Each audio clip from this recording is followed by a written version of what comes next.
The Global Network for Human Rights has vowed to drag instigator of violence that led to the killing of policemen and destruction of properties during the EndSARS protests to the International Criminal Court.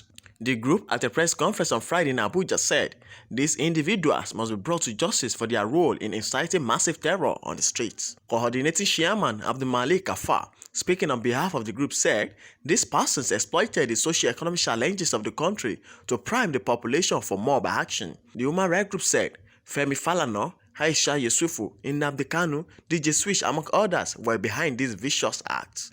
And according to the group, Femi Falana in particularly should be held responsible as the no-face and voice of the violent aspect of the protests.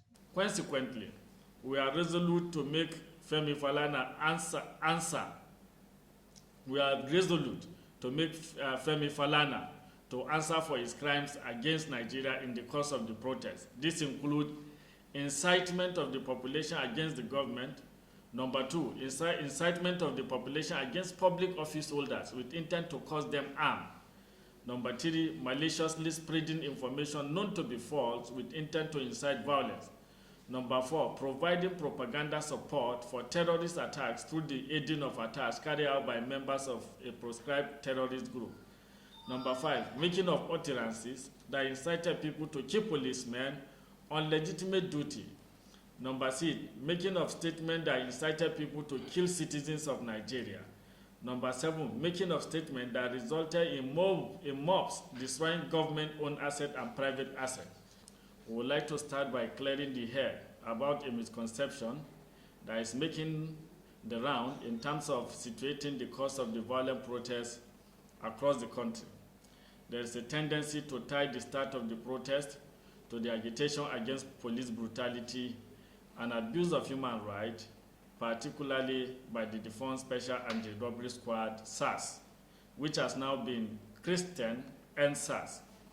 The reality, however, is that the singular incidents that provoked the protest could be described as a mere trigger for something that grew over a period of time.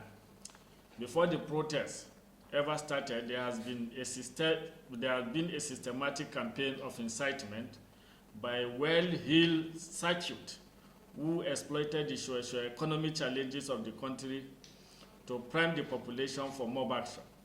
They pick on the day-to-day challenges that are not peculiar to Nigeria as means of goading the population to rebel against the government. We will name a few of these people, those that we consider as the arrowhead of the well-oiled propaganda machine that poisoned the minds of Nigerians to attempt destroying their own country. We believe these are the people to be held responsible by virtue of their leadership position and the insightful content of the messages they have put out on their social media account.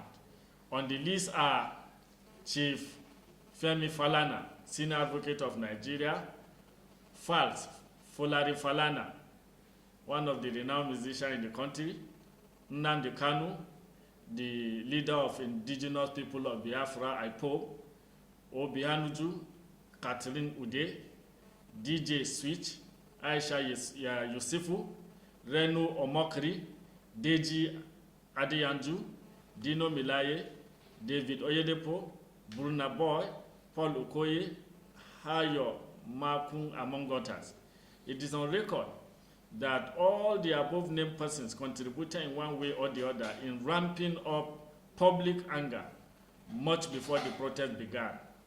They then intensified the incitement of people in multiple folds in the early days of the protest, such that their actions can be directly linked to the outbreak of violence.